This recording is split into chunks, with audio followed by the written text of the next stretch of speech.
Vitor Novaes, tenho 34 anos e faço parte do coletivo Atos. Eu sou Caroline Barbosa, tenho 32 anos e faço parte do coletivo Atos. Eu costumo dizer que Angra é um celeiro de artistas. Se a gente faz um retrospecto da história recente, a gente vai perceber que existiu mais de 15 grupos atuando em Angra dos Reis. Isso é muita coisa. Eu sou cria do movimento cultural de Angra. Eu comecei a fazer teatro em Angra em 2001 e desde então eu me envolvi em diversos núcleos, em diversos grupos de teatro. Eu não nasci em Angra, minha origem não é Angra, né? Eu fui morar em Angra em 2015. E aí em 2014, 2015, a Carol faz um concurso para Angra, para ser professora da rede estadual e vem trabalhar em Angra. E eu também passei nesse mesmo concurso para voltar para Angra para trabalhar agora como professora de teatro. E quando eu cheguei em Angra em 2015, quem me recebeu foi o João, que foi um grande amigo meu de faculdade, né? E dali a gente começou a desenvolver alguns projetos. E desses projetos, um deles foi a gente desenvolver uma oficina, o Ator e a Cena. Veio 2016, os estudantes secundaristas ocuparam as escolas, eu lembro que era a época da ocupação das escolas, e nas escolas muito se falava sobre a importância da arte nesses espaços não gradeados, né? Porque quando os estudantes ocuparam as escolas tinha muita arte, tinha muito filme, tinha muito teatro, tinha muito sarau. Esse encontro da minha vontade de trabalhar com teatro na minha cidade e do desejo da Carol também de estar chegando e conhecendo o movimento cultural da cidade, a gente entendeu que a melhor forma era disponibilizar uma oficina inteiramente gratuita para 30 jovens do município. A gente tem um teatro municipal que, apesar de ser único, né, ser só um espaço, um teatro, né, é um teatro ótimo. E aí a gente conversou com a gestora na época, que era a Márcia. Ela deu o espaço pra gente, se não me engano era segunda noite, a gente fazia assim, com muito carinho, né? Eu fiquei sabendo da oficina pelo Gerson, que ele era aluno da Carol, e a gente tinha acabado de fazer Zequinha junto, e acho que tinha umas 2 semanas que a gente tinha acabado a nossa apresentação, ou um mês, alguma coisa assim, e eu tava querendo, continuar fazendo teatro, só que eu não era meio bobo, não tinha contato. Aí o Gerson falou pra fazer a oficina, aí eu mandei o texto, montei todo bonitinho. Eu sou a Luna Azevedo, eu tenho 20 anos e eu faço parte do coletivo Atos. Eu sou o Gabriel Maia, eu tenho 20 anos e eu faço parte do coletivo Atos. Sou Beatriz Novaes, tenho 22 anos e faço parte do coletivo Atos. Sou Rafaela Queiroz, tenho 21 anos e faço parte do coletivo Atos. Sou Ivanildo Almeida, tenho 24 anos e faço parte do coletivo Atos. Eu sou Laís Ribeiro, eu tenho 30 anos e sou integrante do coletivo Atos. Eu comecei a fazer teatro mesmo, foi muito novinha, de sempre gostar dessa coisa, ser muito arteira, gostar de me mostrar, gostar de aprender, fazer, falar. Então, 8, 9 anos eu falei, mãe, eu não quero mais fazer balé, eu quero fazer teatro. Ela, tá, mas onde é que a gente vai fazer teatro aqui em Angra? Eu falei, não sei, vamos achar. Tinha muito essa curiosidade de fazer teatro, também por conta de alguns trabalhos como modelo que eu comecei a fazer. Enfim, as coisas foram caminhando nesse sentido, até que eu descobri o teatro, né, muito com o Atos. Começou dentro da escola, que foi onde eu participei pela primeira vez de um grupo de teatro, que foi na escola Áurea Pires da Gama, com a professora Fernanda. Eu comecei a fazer teatro pela Carol, né? Carol Barbosa, que é a nossa diretora do coletivo. Ela era professora aqui de artes da rede estadual, em Angra. E a gente se conheceu na luta, né, pela educação. Ela, junto com o João, né, ofereceu essa oficina, o Ator e a Cena, né, Atos. E me interessei. E eu, a partir da experiência do teatro, levei isso muito para a sala de aula, que eu também sou professora. Eu só fui fazer teatro de verdade quando eu cheguei aqui em Angra, que eu fiz com a Kelly em 2013, eu tinha 11 anos. E eu fiz com a Kelly teatro, acho que 4 ou 5 anos. Depois eu fiz o Zequinha. Aí eu lembro que eu vi o curso do Zequinha E aí eu me inscrevi e a partir daí eu comecei a gostar muito, me identificar mesmo. O curso de Teatro Cidadão, ministrado pelo professor Zequinha Miguel, que há mais de 20 anos vem formando atores e fomentando o fazer artístico no município de Angra, formou no último dia 20 mais uma turma de novos atores. O curso é Teatro Cidadão, né? Você viu que foi abordado vários temas aqui sobre cidadania, né? Que me deixou muito feliz, porque é criação coletiva. Então, quer dizer, o objetivo é sendo atingido, porque a garotada hoje é bombardeada, né? Com os desejos induzidos, né? Que a mídia, a ditadura da mídia, ela é muito cruel, né? No estereótipo de beleza, né? E os jovens, né? Eles são assim presas fáceis, né? Para essa sociedade de consumo, né? Eu tava pensando aqui, da gente que tá aqui, Bia e Gabriel eram os que já tinham alguma experiência no teatro, né? A Luma também tinha feito Zequinha. Já fez o Teatro Cidadão. Teatro Cidadão. Isso é uma efervescência cultural que faz com que a gente olhe para essa cidade e pense que é necessário. É necessário a gente olhar para o nosso local e pensar de que forma eu posso modificar e recontextualizar e fortalecer esse movimento que é tão forte. Voltar e continuar fazendo teatro em Angra, eu costumo dizer que é quase que um lugar meu, sem obrigação, mas quase que um lugar meu de olhar para minha cidade e falar, eu quero possibilitar aquilo que me possibilitaram. Quando eu era um jovem de 13 anos que estava angustiado em casa, sem poder fazer nada e querendo fazer teatro. Ou não querendo fazer teatro, mas descobrindo que o teatro era o lugar onde eu poderia me localizar enquanto cidadão, enquanto sujeito. O João é um cara genial para mim, eu aprendo muito, estou até emocionada, porque eu aprendi e aprendo muito com ele, né? Desde que a gente resolveu se juntar para a oficina e depois se entender enquanto coletivo junto com os outros atores.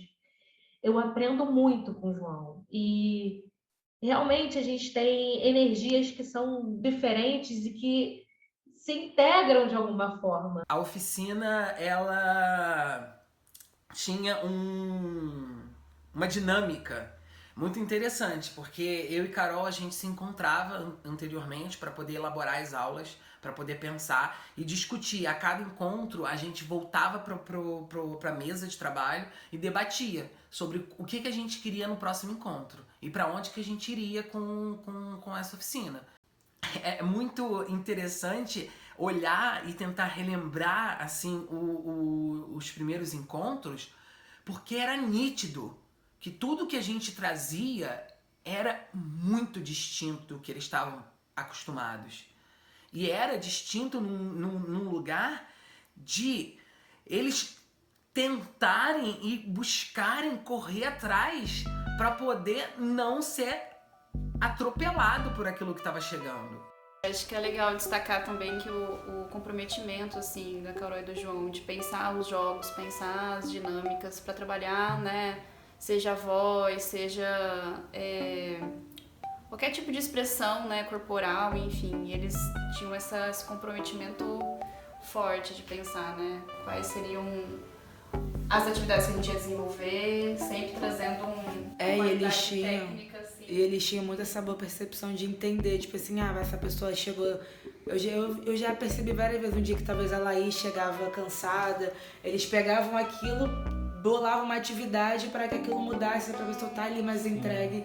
E sempre foi muito nítido neles dois. Tipo, Eles tinham muito disso, de trazer, tô vendo que essa pessoa tá cansada hoje, tá meio mal, então vamos trazer uma atividade para que dê um up nela, ao mesmo tempo dê um up em todo mundo em volta. Eles pensavam muito na especificidade de cada pessoa. Por exemplo, se uma pessoa específica tinha algum problema, já passava algum jogo relacionado a isso, para que tocasse nesse lugar, com certeza. Nós somos professores de teatro e diretores, então isso está misturado nos nossos processos, né?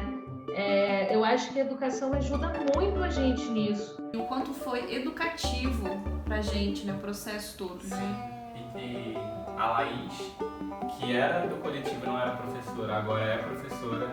Eu tô num curso para ser professor. A gente tinha um certo lugar de trabalho, de muito diálogo, de muita conversa, de muita cumplicidade também. E porque trabalhar com duas pessoas, duas vozes de comando, é muito complicado. Porque você precisa equilibrar. E esse jogo de equilíbrio, eu, virginiano metódico, Caroline, pisciana. Então, nesse jogo, a gente descobriu um lugar de tensão, mas uma tensão positiva para a dinâmica da oficina. Então, esse equilíbrio e esse diálogo entre duas pessoas com histórias de vidas completamente distintas, trabalhos com teatro completamente distintos, em diálogo culminou numa conversa muito interessante, num diálogo muito potente e muito criativo. Quando eles propunham a gente de fazer algum exercício, a gente tava fazendo, a Carol chegava com uma leveza pra falar. Então eu lembro muito bem de uma vez que eu tava apresentando uma cena que eu tinha criado, eu tava muito nervoso. Aí tipo, eu olhei pra Carol, ela abriu um sorriso pra mim que me deixou muito mais tranquilo, assim. Por mais que eles pensassem, pensando nos jogos, eles já traziam isso, mas no momento ali do encontro, se algo surpreendesse, né, surgisse, eles conseguiriam elaborar isso e colocar no jogo, né?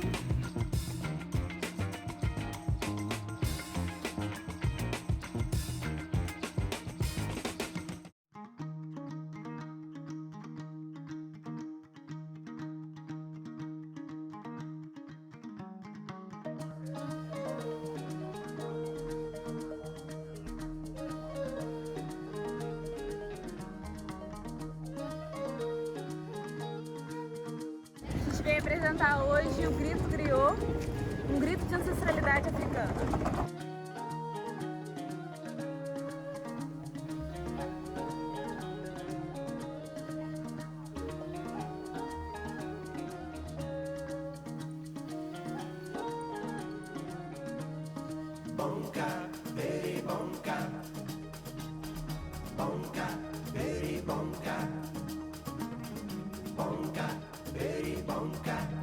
Meu nome é Beth Leite, tenho 63 anos e faço parte do Grupo Arteiros. Meu nome é Vitória Lopes, eu tenho 24 anos e faço parte do Grupo Arteiros. Eu sou Ramon Souza, tenho 28 anos e faço parte do Grupo Arteiros. O meu nome é Letícia Mendes, eu tenho 25 anos e eu faço parte do Grupo Arteiros.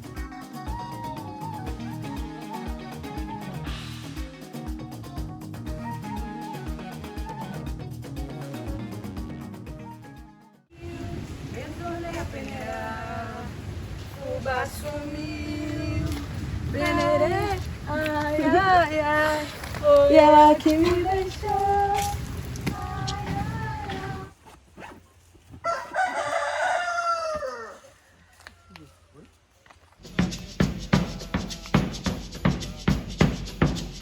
O teatro chegou na minha vida de uma forma muito inusitada.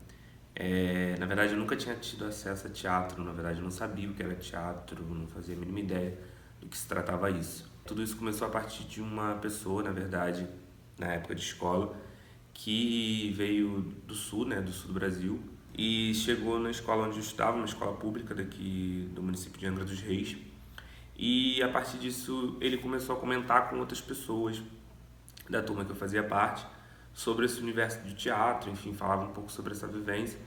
E esse amigo, do nada, falou assim, vamos fazer teatro? Aí eu falei assim, como assim fazer teatro? No dia que a gente foi se inscrever para essa oficina de teatro, que era a oficina do Zequinha Miguel, só tinha 3 vagas sobrando. E a gente ficou assim, nossa. Só que o curso do Zequinha é um curso que ele tem uma parte teórica, né?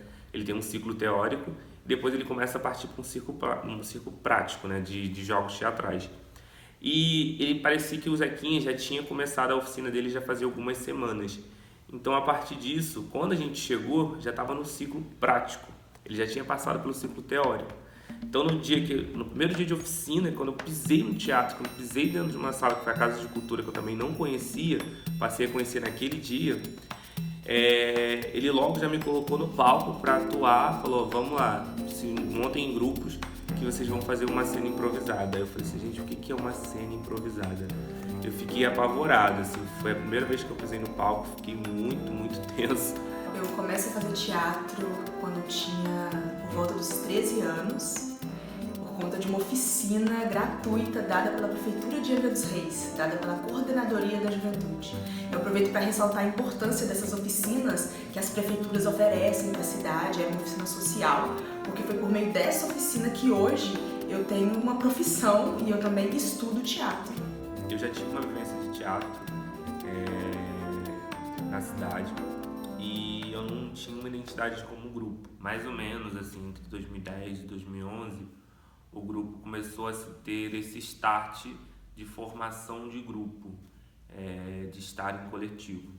Então, éramos todos muito jovens, eu, Ramon, na época minha irmã Verônica fazia também, o Júnior Bastos fazia, a Júlia, e todos fazíamos esse curso. No caso, já era o curso do Zequinha, do Teatro Cidadão. Nós éramos ali de turmas diferentes, mas a gente foi se encontrando, todos muito jovens, com essa vontade de continuar, né? Porque o curso durava só alguns meses, o curso acabou, então dependia da gente. Então essa juventude cheia de energia, cheia de vontade, de paixão, que a gente se apaixonou pelo teatro através desse curso, a gente se une e começa a produzir nossas próprias histórias.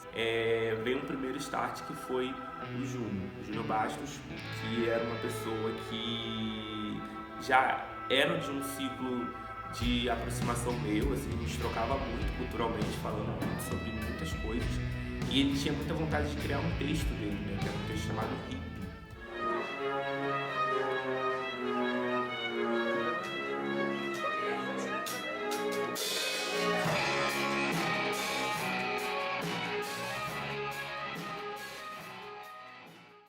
Então a gente foi meio que estruturando ali a identidade desse grupo junto com a montagem desse primeiro espetáculo, que a gente não entendia se era um espetáculo ainda, com o Júnior se entendendo dramaturgicamente, com o elenco ainda se moldando.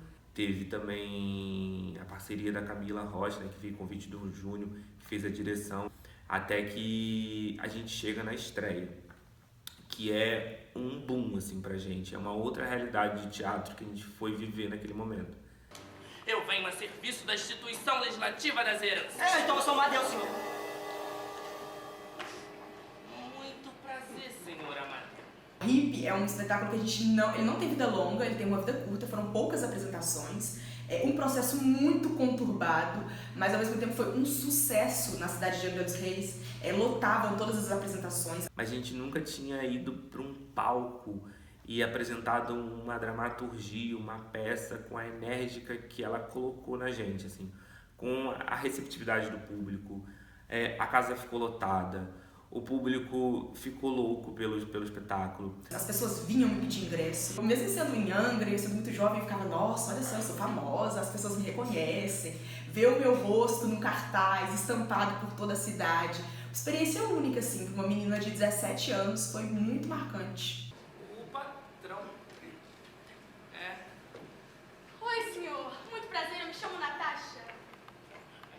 Ela irá te mostrar todo o funcionamento da funerária, senhor Amadeu. Senhor Amadeu? Senhor Amadeu? Senhor Amadeu? Todos os dias que a gente apresentou, o público veio, acompanhou. O espetáculo conseguiu fãs. Isso foi tudo muito diferente pra gente, assim, como coletivo. E também a gente levou pra Salto, em São Paulo, um festival, onde eu ganhei meu primeiro prêmio como melhor atriz. Então todas essas coisas foram me atravessando e me marcando muito. E quando engrena, ele tem esse retorno de um sucesso enorme, porque esse projeto foi incrível, assim, tipo, as pessoas pedem até hoje o Hippie. Toda vez que eu tô na rua, as pessoas ficam o tempo inteiro, quando volta Hippie? Quando volta Hippie? A gente trabalhava muito em cena as narrativas pessoais, né? Então não tinha como não ser isso mesmo, né? O nosso primeiro processo, não falar sobre ser mulher, né? Ainda mais em Angra, que é uma cidade, né, que tem uma delegacia da mulher, né, tem algumas questões em relação à violência contra a mulher. A gente tinha uma composição dentro da oficina de muitos corpos femininos. E dentro dessa composição isso de alguma maneira resultou na escolha do tema do que a gente iria abordar como montagem final. A escolha foi um tema que partiu da gente, né? Não, a maioria não, das pessoas escolheram o tema de gênero. E aí a gente fez uma formação, né? A gente assistiu um filme, a gente fez uma roda para falar sobre o tema. A gente fez uma dinâmica com os jovens perguntando para eles o que vocês gostariam de falar. O que vocês gostariam de tratar em cena. O nosso corpo e a nossa história, né? Isso ia aparecer consequentemente, né? O que inquieta vocês? E a partir de vários temas propostos nos papeizinhos que eles entregaram, a gente viu que esse universo da mulher era o que mais estava latente no desejo deles. A gente viu as sufragistas, não foi? Isso. É. Nossa, foi bem legal. Eu lembro que acho que a gente fez uma conversa em roda, né, sobre esse tema, sobre o que a gente queria falar. Lembra de alguma coisa assim específica? Eu lembro que o João e a Carol pediram pra gente levar objetos. Eu lembro disso, algum objeto que remetesse que a gente queria falar. Era uma forma de conseguir ali reunir tudo que a gente tinha praticado durante aquele período e evidenciando esse tema que a gente definiu de forma coletiva e democrática. Essa é a grande graça do processo cênico, assim, né? A gente vai descobrir, ainda mais em trabalho colaborativo, né? Tem ali os diretores, mas a dramaturgia foi feita coletivamente. E a partir disso foi surgindo cenas que, de certa maneira, tinham uma atmosfera, a atmosfera desse universo de ser mulher na sociedade, e os próprios meninos que compunham a oficina começaram a dialogar de que forma esse universo interfere no meu lugar como homem. E no processo a gente também trouxe questões de gênero relacionadas ao universo também masculino, né? A gente discutiu isso. Também para os meninos, eu acho que foi muito importante, por mais que eram poucos meninos, para a nossa formação como pessoa. Isso foi uma mudança para mim absurda, porque eu também não tinha uma consciência que eu adquiri com aquelas pessoas da oficina. Eu lembro muito das conversas em rodas que a gente fazia, até quando o texto estava pronto, e a dificuldade que eu particularmente tive de entender a cena do estupro, que eram textos muito pesados e muito específicos, assim, né, do que estava acontecendo. A gente poderia dizer, não vamos falar sobre isso aqui, porque são adolescentes, mas adolescentes passam por isso. Caramba, a gente tá falando sobre isso aqui mesmo, e era muito pesado, né? Porque a gente era muito jovem, 16 anos, 15, 14. É muito pesado, é muita carga para ser trabalhado com essas pessoas, algumas tão jovens e que talvez não tenham a dimensão do quanto isso é necessário se falar, mas o quanto isso impacta na vida de alguém. Né? Se eles estão querendo trabalhar, se a gente pode trabalhar, né? Como? Em roda? Então vamos sentar em roda e conversar, né? Isso também é processo cênico, né?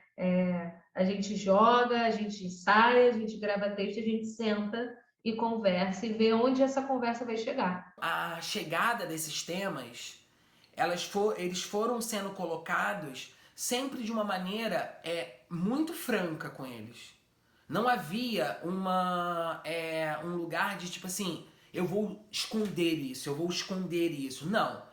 O tema chegava, era um tema que estava inquietando um daqueles corpos e a gente colocava na discussão, em roda. Nessas rodas de conversa, como a gente tinha essa troca, a gente percebia e começava a problematizar algumas coisas que talvez, pela nossa ingenuidade, né, da idade, passava despercebido. A gente achava que estava muito distante, né? Que estava tudo bem passar por aquilo e que...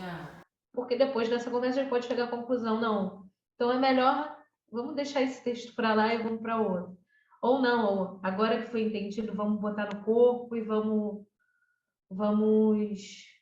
explorar isso, né? Então, eu acho que esse exemplo de alguns conteúdos que a gente trazia no Fala,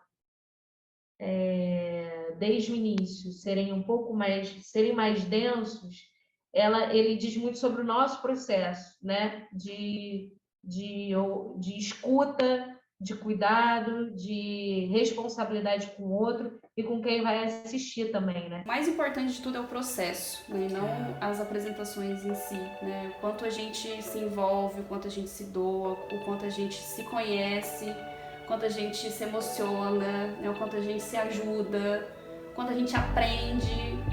Não foi somente os meninos da oficina que aprenderam comigo, com a Carol.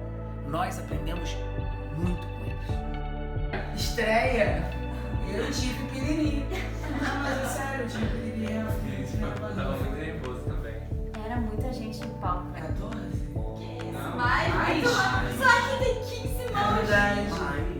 17. Não. 20 e pouco. Não, chegava no dia. A resposta e representação do que ficou engasgado ontem e hoje. Nossa arma contra a invisibilidade, que fomos submetidos. O grito que escancara. E quando isso pôde se concretizar na apresentação, é deslumbrante ver como que eles estavam entregues, estavam disponíveis, estavam felizes de estar falando sobre aquilo. E como eles vinham com muita força a falar sobre aquilo. Ela precisa ser alta, ela precisa ser magra, ter um corpo definido, ser saudável, fazer dieta, malhar, pegar salada. Nunca tinha subido no palco, né? E aí eu tava nervosa pra caramba, né? Como todo mundo aqui. E aí quando eu subi, eu vi que eu não via ninguém, aí eu falei, nossa, me soltei. Agora. E isso aí eu vou pra galera. Mas não parecia que era estreia. Não parecia que vocês estavam apresentando pela primeira vez. Porque tinha muita gente que estava ali confiante.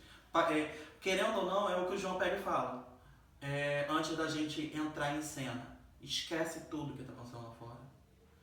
Entra no palco e brinca. É uma brincadeira, isso daqui é um jogo. Vamos gozar. Vamos aproveitar esse momento. A sensação de ter um teatro cheio, ainda mais eu que cheguei na cidade e fui recebida por esses artistas, pelo João, assim, ufa, acho que eu me encontrei aqui. Após as 3 primeiras apresentações, era nítido que todos queriam continuar trabalhando. E foi isso que eles fizeram. Eles queriam se apresentar em tudo que era lugar, em tudo que era situação que aparecia. Qualquer chance de ter uma data no teatro, a gente estava fazendo. E coube a gente aceitar no lugar de, vamos apresentar em tal lugar. Nesse tal lugar, como que é o espaço? Quantos vão poder fazer? Quais cenas a gente vai apresentar? E a cada apresentação era um espetáculo novo. Nossa, mas a gente apresentou o Fala bastante ainda uns 2 anos, né? A gente apresentou na abertura do Congresso de Interculturalidades da UF, né? Na Casa Laranjeira, e também a gente apresentou na UF, que foi a abertura do Fórum EJA. Então a gente tinha uma linha de trajetória dessa peça que durou 1 hora, que depois a gente foi fazendo 30 minutos, 15, 10, 5, mas ela tinha uma estrutura. E lugares dos mais diversos possíveis, desde a rua a uma sala de aula, a um espaço de comunidade. Então a gente pôde apresentar o Fala em muitos locais. E isso foi muito bom para eles entenderem como que era possível o teatro existir em qualquer lugar. Eu me chamo Bruno Carlos, tenho 30 anos, sou cria do Belém. E também faço parte do coletivo Diletante de Teatro. Eu sou Felipe Santana, tenho 32 anos e faço parte do coletivo Diletante desde que ele começou. Como é que começa o fazer teatral na sua vida?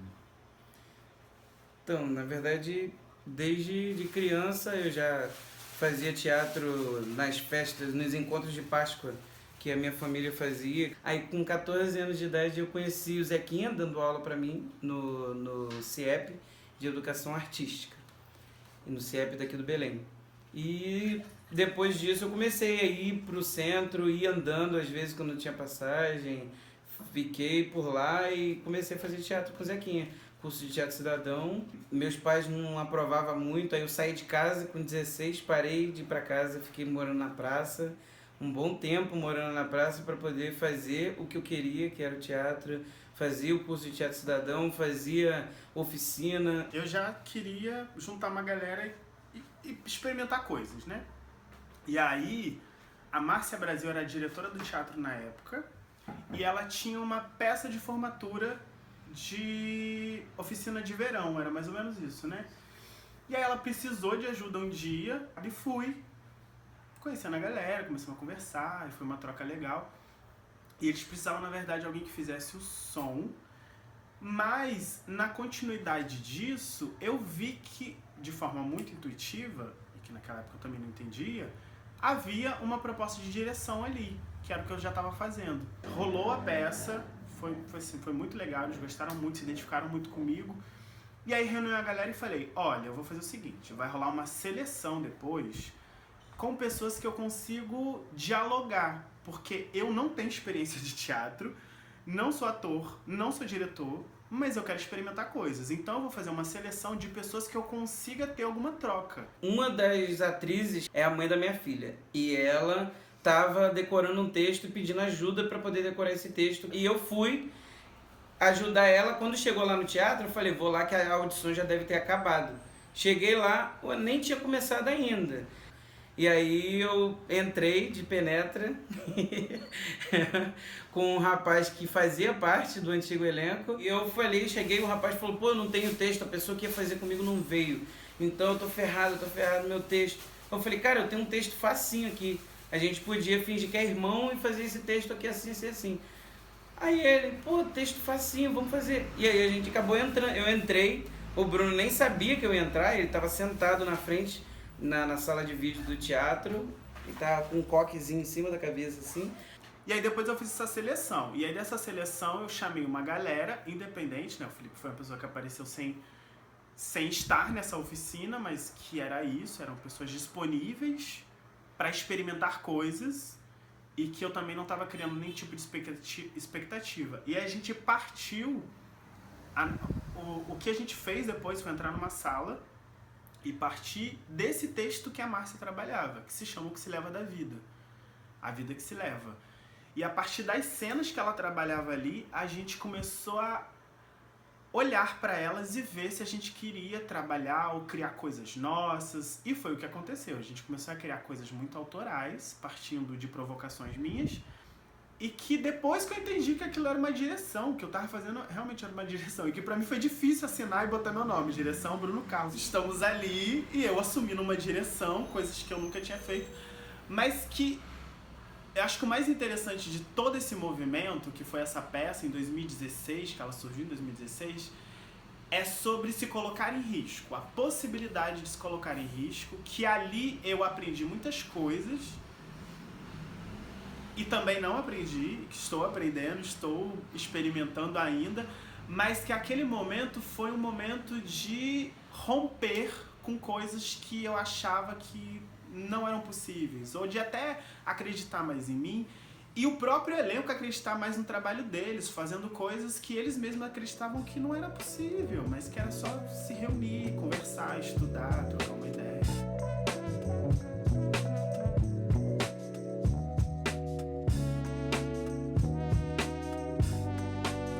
A gente trabalha mais na questão da periferia. A periferia tende a viver em comunidade e as coisas funcionam em comunidade. O Belém, por exemplo, é uma comunidade que funciona. Estamos levando cultura para as comunidades. A comunidade não tem cultura? Tipo, que cultura é essa que você tá falando? Sabe qual é? Tipo, mas o fato de vocês virem desse lugar e fazerem cultura desmistifica isso, né? Exatamente. Já existia um entendimento evidente do que poderia ser teatro, de qual lugar que o teatro pode estar ou não, né? e nas encenações que a gente tem dentro dos códigos na comunidade, né? Como um torneio de pipa, as tradicionais quadrilhas juninas, que movimentam muito o nosso bairro, os campeonatos de futebol, que enche os finais de semana, as praças, né? Existe um lugar ali que já flerta com todas as culturas presentes nossas. Na verdade, eu vivo apresentando coisas dentro do Belém, porque eu por ser de lá e eu sempre quis começar algum trabalho lá e não ter um espaço para fazer isso, todo edital que eu pego, toda vez que eu pego algum tipo de trabalho, a gente tenta desenvolver, eu tento levar para dentro do Belém. Eu priorizo o Belém e a gente tira um pouco aquela rotina, todas aquelas coisas, né, da violência e do que é oferecido. Eu sou Richard Marques, integrante fundador do Chão de Estrelas e morador do Frade. Para quem não conhece, o Frade é um bairro do 4º distrito, fica aproximadamente 33 quilômetros afastado do centro da cidade. Era uma vila de caiçaras que vê sua população aumentar e crescer de uma forma desordenada por causa da construção da usina, a construção do Hotel do Frade. Então, estou situado nessa localidade e que vive dois mundos totalmente diferentes. Um muro separa mesmo o Frade em dois. De um lado, uma parte rica e uma outra parte pobre, com pouco acesso. A grande maioria dos moradores do Frade ou trabalham, né, dentro do Hotel do Frade ou trabalham na usina. E aí essa diferença econômica, né, que se dá, esse muro que divide essa localidade em dois, torna o Frade um bairro internacionalmente conhecido, né, por atrair diversos turistas, né, jogadores de futebol, empresários, artistas famosos que têm casa no condomínio. E tem um lado também negativo nesse conhecimento internacional, por ser um local, né, que estava na mídia nos últimos anos por causa de confronto de facções, né, de ações criminosas que envolviam, né, o tráfico de droga. Então o Frade, acho que é um dos bairros bem conhecidos na cidade e, apesar de ter, né, uma representatividade dentro da cidade enquanto comunidade, é um local, né, esquecido politicamente, né? A gente não tem um espaço cultural, a gente não tem atividades culturais que são desenvolvidas pelo governo aqui na comunidade, né? É um local, né, que merecia, né, assim como todos os locais na cidade, um pouco mais de atenção, né? A minha relação com o teatro, ela começa no Frade, né, através da Trupe do Descoco, né, um grupo de amigos, já eram meus amigos em comum, a gente disputava torneio de xadrez, jogava xadrez, que era um projeto da Cacique, né, Cunhabebe, que é uma escola municipal aqui do bairro onde eu estudei, e eu comecei fazendo parte desse projeto, né? Era um projeto desenvolvido pela atriz Márcia Brasil, né, assim, que é a minha maior referência, minha maior inspiração em relação ao teatro na cidade.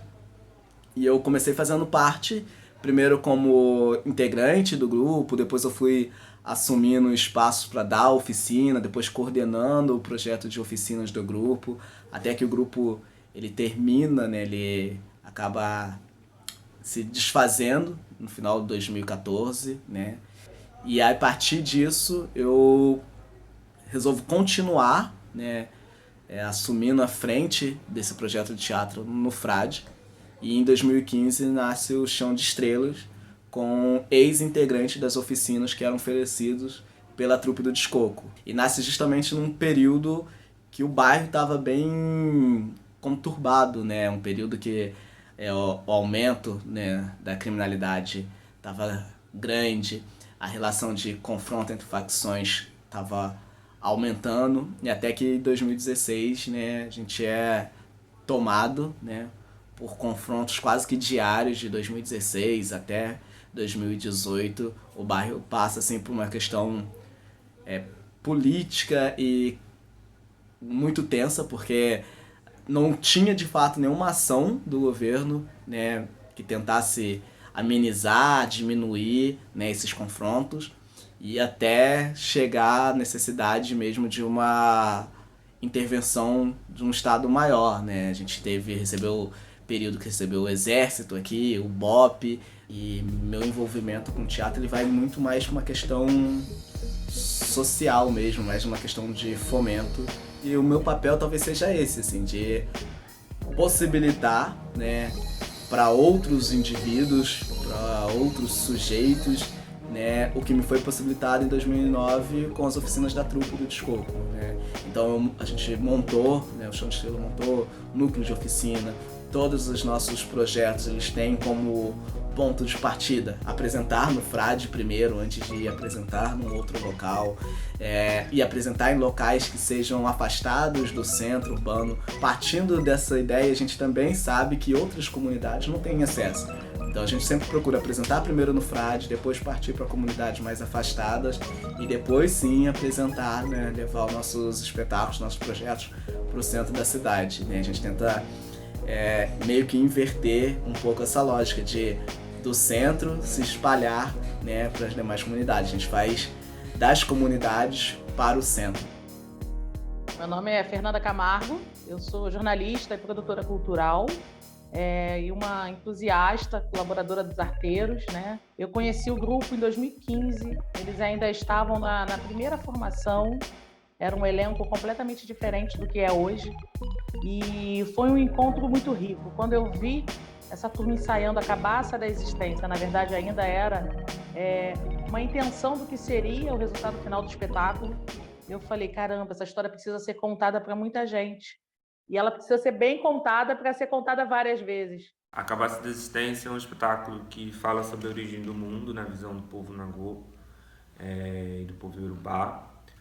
A iniciação do Cabaça da Existência ela começa, na verdade, com o Felipe, né? O Felipe Barbosa, que é um capoeirista de Angra dos Reis. Começou como uma cena curta, em primeiro momento, e depois a gente foi identificando mais a partir do livro, né? Que é uma adaptação de um livro da Adilson de Oxalá. E a gente foi identificando também para um espetáculo.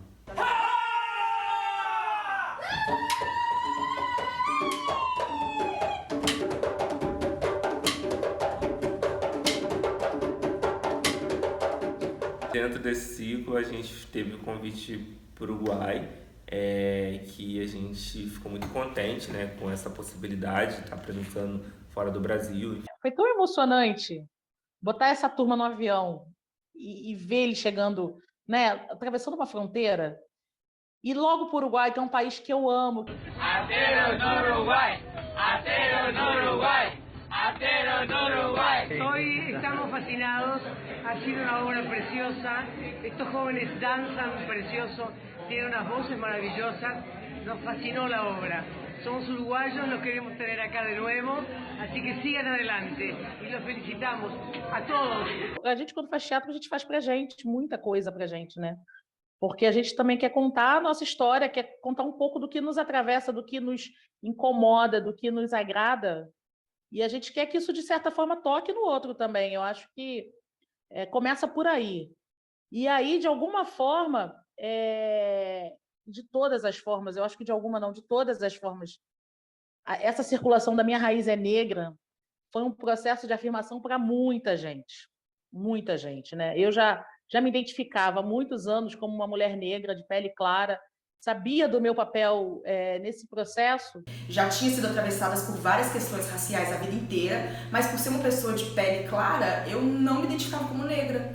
E daí, quando eu comecei a fazer Cabaça, essas questões de ancestralidade, dos orixás, da religiosidade, me atravessava muito forte e eu precisei entender, foi um processo muito difícil, era muito difícil. No espetáculo eu faço Olorum, que no caso é Deus, então eu tive que tentar descobrir quem era Deus pra mim e como que eu faria esse personagem, como que isso me atravessa.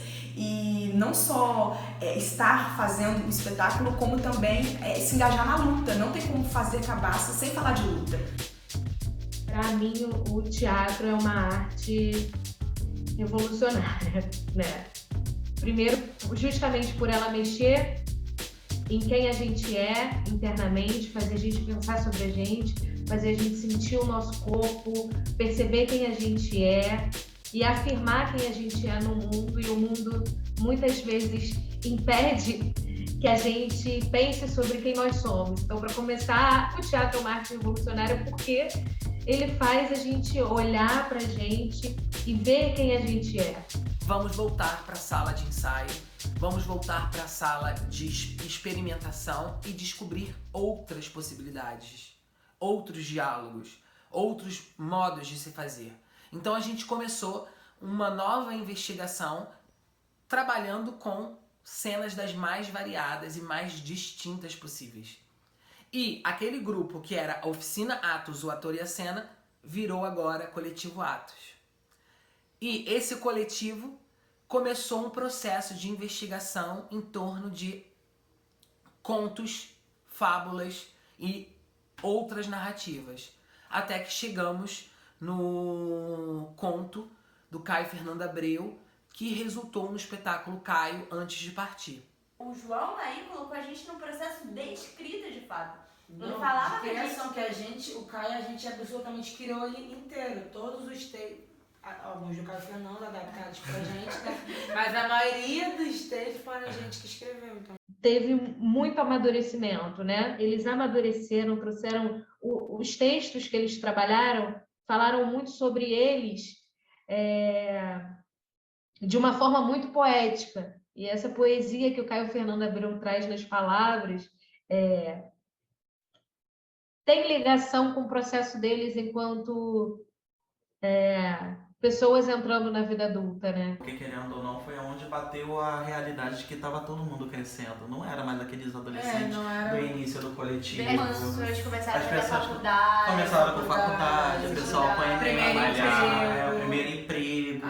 Foi o momento que deu a chave de virada na vida de um adolescente para a vida adulta que está chegando. Eu estava trabalhando, se eu não me engano, foi no período que eu estava trabalhando em 4 escolas e estava fazendo um processo também de prestar um mestrado. E assim se consolidou um novo mote, um novo trabalho dentro do coletivo. Eu lembro que as dinâmicas do Caio já eram diferentes das dinâmicas que foram do Fala, né? O Fala é tipo, improvisa aí, galera, o que vocês querem falar? Tragam isso em cena, tragam isso pro corpo de vocês. Era mais uma coisa de entender o nosso corpo, entender o nosso local e colocar pra fora depois pensando no texto.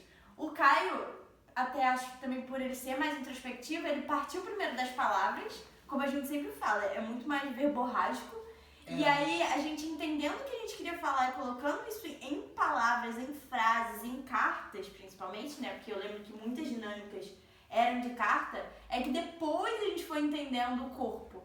O desejo desses meninos era trabalhar a ideia de despedida.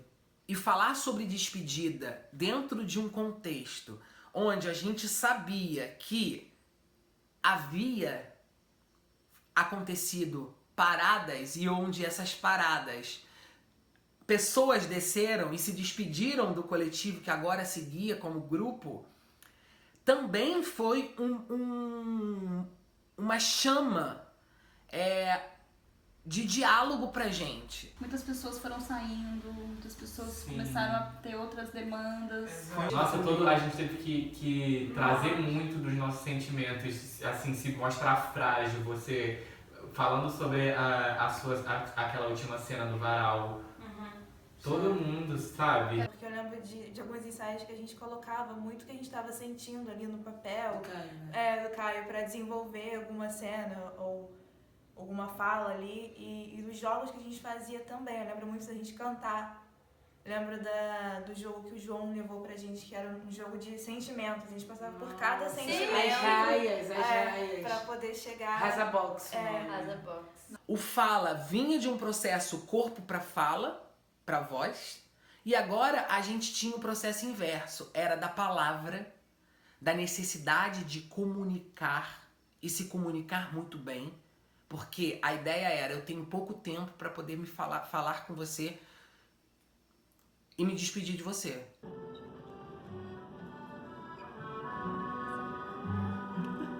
Eu sonhei que estava exatamente aqui, olhando pra você, olhando pra você exatamente aqui.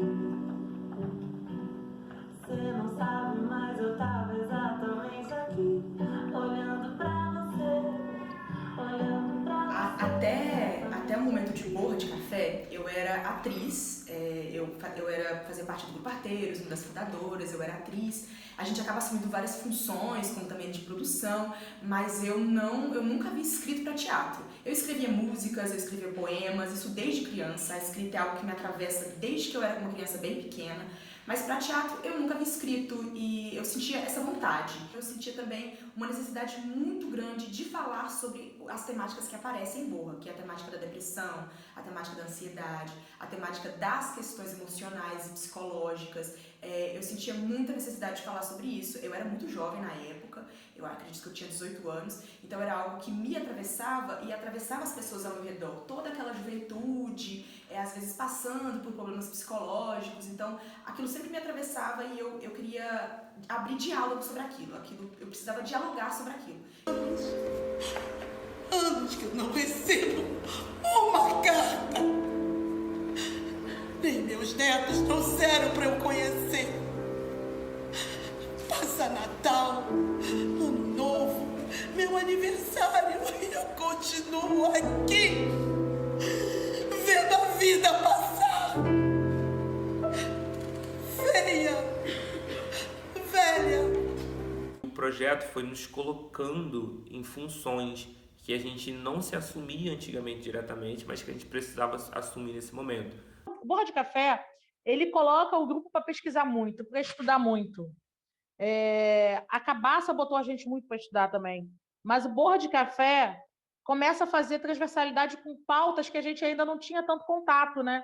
A gente começa a ver, a estudar mais sobre juventude, a estudar mais sobre questões psicológicas, sobre depressão. E foi um mergulho coletivo, porque todo mundo estudou muito Borra de Café. E aí a gente começa a perceber assim, caramba, esse espetáculo tem tudo para ser porreta demais. Mas a gente precisa se entregar muito. E todo mundo mergulha nessa entrega, nesse estudo, nessa pesquisa. O Ramon é incansável nesse processo. A Letícia dá uma mergulhada, assim, nossa, muito forte. A gente tinha uma estreia para acontecer em novembro de 2018, 2019. E a gente precisou suspender essa estreia por conta o grupo de pessoas não via que era o momento ideal para a gente estar apresentando. A gente, na sequência, foi surpreendido em 2020 pela pandemia. E a pandemia, ela, de certa maneira, ela afastou as pessoas dos encontros presenciais. Chega a pandemia, a gente começa a pensar no que fazer, né? Como vai ser essa história da cultura na pandemia. É muito difícil falar da pandemia porque a pandemia ela tá aí, né? Então ficar em casa, acho que a gente ainda está digerindo tudo isso, né? Não tem como dizer enquanto artista o que isso está reverberando na gente, como isso está reverberando na gente, porque mudou muita coisa, né? Tem um vídeo lindo que eu perdi da Luma dançando com a mãe dela no quarto dela e tinha uma sombra na parede. Então você vê ela dançando, a mãe não entendendo que ela estava no ensaio e a sombra da mãe dela dançando na parede. Eu tenho isso muito na memória, né? Pensando no que a gente ia ter de registro, né, pós-pandemia, acreditando que eu ia sobreviver a ela, eu apresentei um projeto que se chama Esperança Equilibrista, que é um trecho da música do Aldir Blanc, né, que fala que o show de todo artista tem que continuar. E aí a ideia era fazer um grande clipping que reunisse o que foi produzido na pandemia. Bom, essa cena que a princípio eu entendia como um experimento cênico e que é uma performance e que eu acho que é um movimento em circuito, ela surge a partir de muita urgência, assim, quando eu penso sobre a possibilidade de atuação minha, eu poder atuar, e também coisas que eu estava já insatisfeito de, né, a gente teve uma pandemia que se iniciou de forma muito firme em 2020 e que realmente tudo fechou. Eu me mantive sozinho no Rio e foi muito difícil, as questões lá. E minha mãe é sacoleira aqui no Belém e ela para de vender as roupas que ela traz do Brás. E uma das formas dela de ter renda é confeccionando máscara e vendendo essas máscaras aqui. E é complicado, né? Você pensar sobre minha mãe que ainda não tem uma velhice tranquila e tá buscando outras alternativas. Ela estava no INSS, foi retirada, por isso que ela está buscando outras alternativas de trabalho. E aí um projeto meio que estimulou e me provocou em novembro de 2020 a produzir algum trabalho autoral. E aí surge o Baile de Máscaras, que eu incorporo esse vendedor ambulante que traz, através dos seus insights, questões, provocações, que ele está falando com o eco ou não, ou com você, ou comigo, sobre o nosso tempo de poder se cuidar em meio ao caos. Para quem é dado esse tempo, quem tomou conta do tempo da gente se cuidar. E através das máscaras que ele vende, a gente também relembra histórias que foram protagonizadas por pessoas pretas, periféricas, e que foram vidas retiradas em meio à pandemia. E para onde a gente está indo agora? Para a Banqueta. A Banqueta também é um bairro negligenciado na cidade, né? Exato, e a gente vai justamente para um lugar, né, que é um lugar que foi construído a partir de uma tragédia ambiental, né? E que lá é um grupo de quadrilha que a gente fez amizade há um tempo atrás, a gente se identifica muito com eles e que eles também com a gente e que eles deram esse espaço de troca, de poder apresentar. Isso é Angra dos Reis, tá ligado?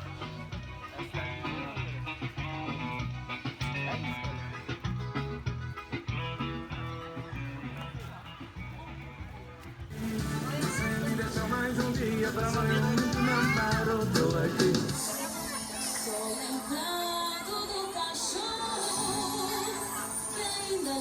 Coisas que fazem com que a gente se enxergue, se encare e cada um sustente a própria gracinha.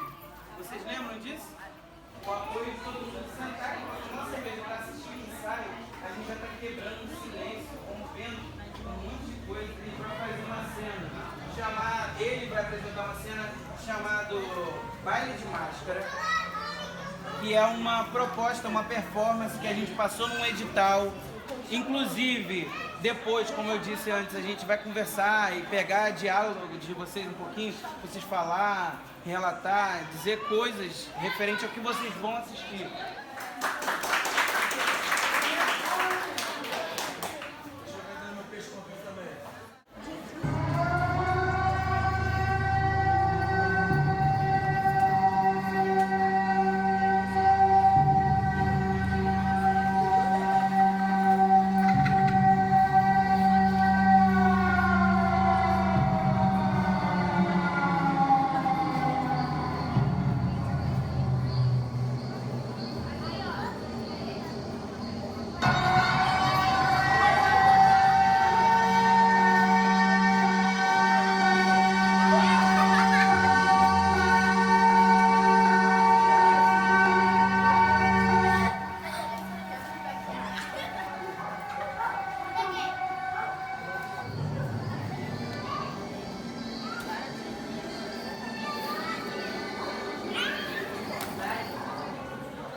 Eu tô aqui hoje para vender. Eu vou mostrar minha mercadoria para vocês.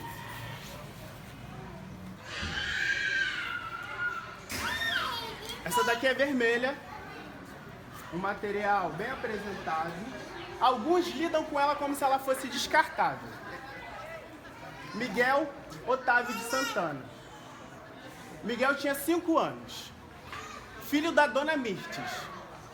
O Miguel foi acompanhar a mãe dele em mais um dia de trabalho. Ela era empregada doméstica. O Miguel ficou aos cuidados da patroa, enquanto ela passeava com os cachorros. E vida preta trans, importa. Demétrio, 23 anos. Demétrio, homem, trans, negro, foi suicidado. Demétrio não teve direito a trabalho, estudo e nem educação. Número 1, porque foi o primeiro caso por morte por Covid no Rio de Janeiro. Ela não tinha nome. Era uma mulher de 63 anos. Ela percorria 120 quilômetros por dia para ir trabalhar. Branco, que poderia ser a paz.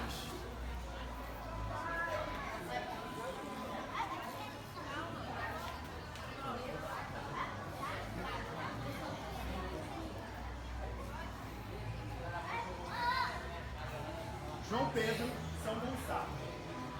João Pedro brincava com os primos em casa em meio à pandemia. Mas então, galera, ó, já apresentei a mercadoria. Isso aqui é o que eu tenho pra hoje. Na minha mão é muito mais barato. Tô me olhando assustado, que isso? É minha mercadoria, que isso, cara? Ó, isso daqui, na verdade, é um grande baile de máscaras. Vocês precisam vir trazer a rigor. Sabe por quê? Se tu não tiver a rigor, você não vai ser bem recebido. Então vai. Fala, me diz. Qual é a sua?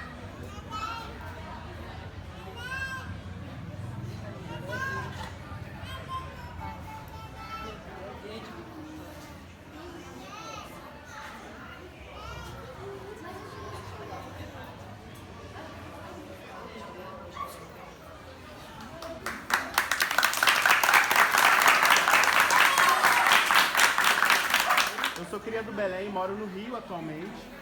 E eu queria muito apresentar esse trabalho para vocês. E aí eu gostaria que quem achar interessante, trocar uma ideia agora bem breve, falar um pouco das suas impressões ou do que se afetou a partir dessa história contada. Todas, né? Todas pra mim foi um negócio muito que acontece, né, em todo lugar, né? Entendeu? Tipo assim, nós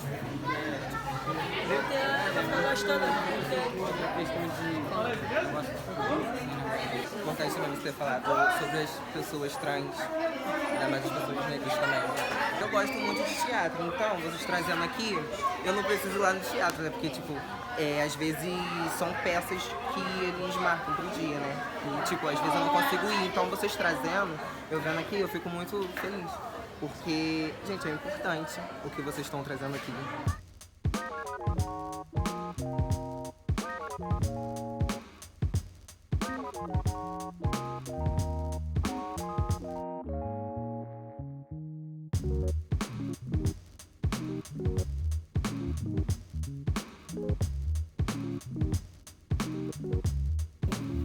Além da gente ter saído do online, primeiro ser jogado online, depois ser jogado pra fora do online, a gente ainda se propôs a fazer diferente do que a gente tinha feito antes. Na rua? Na rua. Tipo, o fala com a questão do audiovisual, que é totalmente diferente do que a gente tinha feito antes.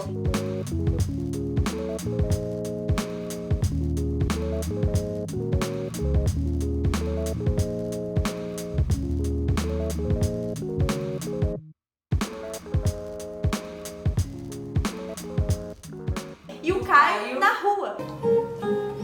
Oi, se você fosse viajar, onde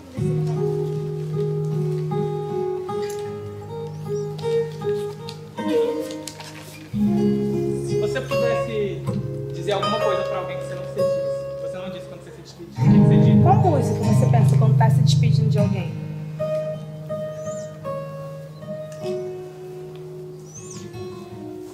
O lugar que você iria é frio ou quente? Em quem você gostaria de ter dado o último abraço?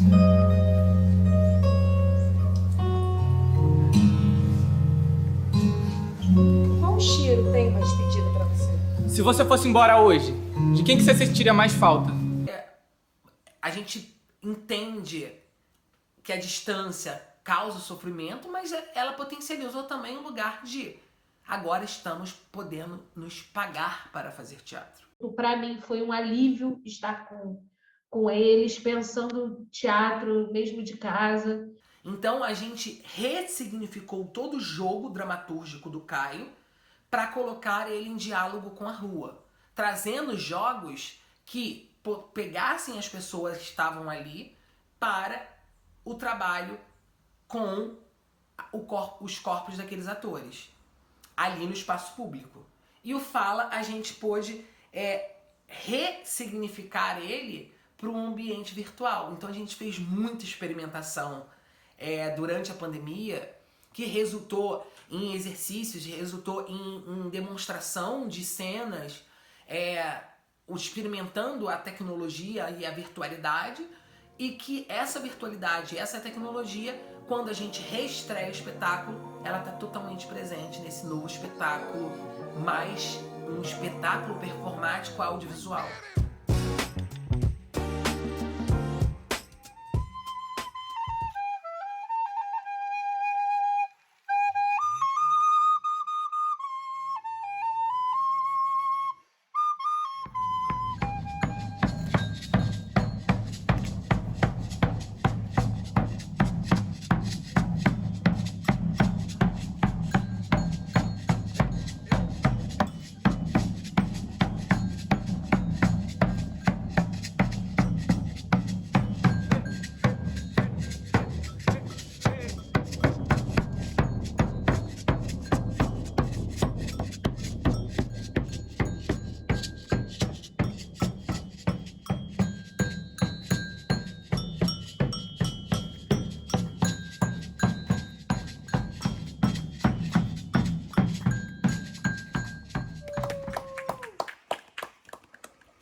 Eu tomei a peneira, fubá sumiu. O griot, né, são contações, são vivências de que passam de geração a geração. E são histórias, né, que são contadas pelos nossos antepassados, pelos nossos avós, às vezes pelos nossos tios. Enfim, pessoas que vão passando de geração a geração, que vão levando histórias. E a gente vem hoje aqui fortalecendo isso, trazendo esses cantos, trazendo essas músicas, brincando um pouco com a brasilidade. Espero que vocês curtam tudo isso que a gente vai preparar hoje para vocês. E aproveitem, tá bom? Pois então, a Joana, essa personagem da nossa história, ela nasceu nesse lugar. Ela nasceu na beira de um rio. A sua mãe que se chama Maria, estava com barrigão pesado e muita dificuldade. E vocês sabem o que acontece quando a gente come carne de bichos de sangue quente em Sexta-feira Santa? Não. Vocês não sabem o que acontece? A gente fica com a barriga cheia de carne. Ué, com a barriga inchada. Então eu vou contar pra vocês. Essa história se passa muito, mas muito tempo atrás, lá no interior, numa cidadezinha chamada Penhalonga. Alguém conhece? É um projeto de muita representatividade, de muito importante, é um projeto afetuoso, amoroso, acolhedor. Pra gente foi uma experiência incrível.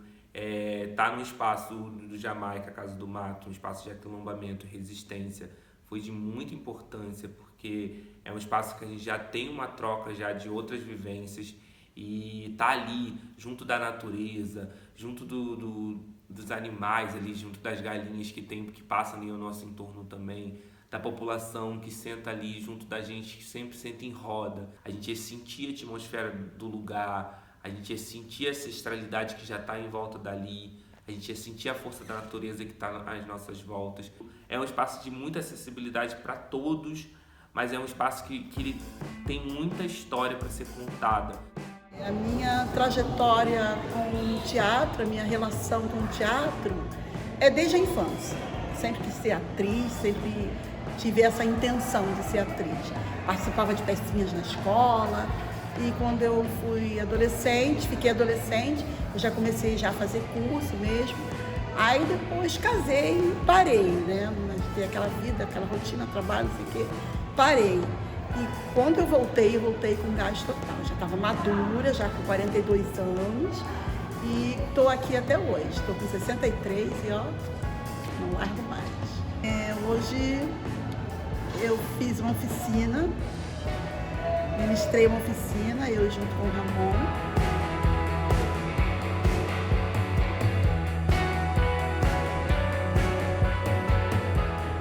foi uma experiência maravilhosa. Eu adorei. Foi uma oficina de terceira idade.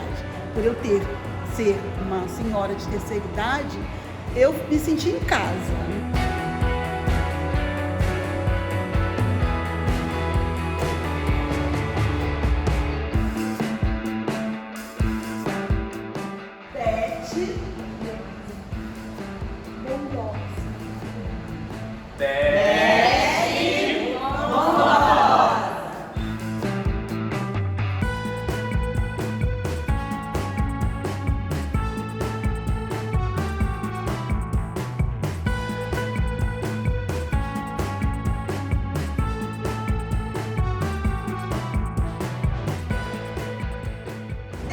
Imaginava que eu poderia estar aqui fazendo exercício junto com vocês, porque eu achava que uma pessoa com 60 anos não podia mais fazer nada, tinha que estar em casa, cuidando de neto, fazendo crochê, que nada, a gente tem 1000 atribuições, a gente vai fazer várias coisas ao mesmo tempo, e é isso, acabou aquela senhorinha que ficava em casa, cuidando de netinho, fazendo comida, não tem mais isso, não é verdade? Somos ativas e vamos continuar.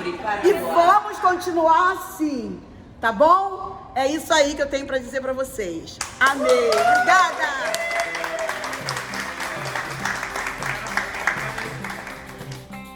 A gente fez na minha casa aqui no Novo Carmo. Foi no início de 2017, depois do encerramento da oficina, que a gente apresentou o FAO, o espetáculo. Ah, que a gente teve aquela dinâmica de bombons que a gente deu bombons. Isso aí, exatamente. Eu lembro. Isso tem tudo a ver. Será que você sabe qual é a minha? Eu acho que a minha é essa. Ah, tem essa? Do outro lado tem mais coisa. Ai, que gracinha.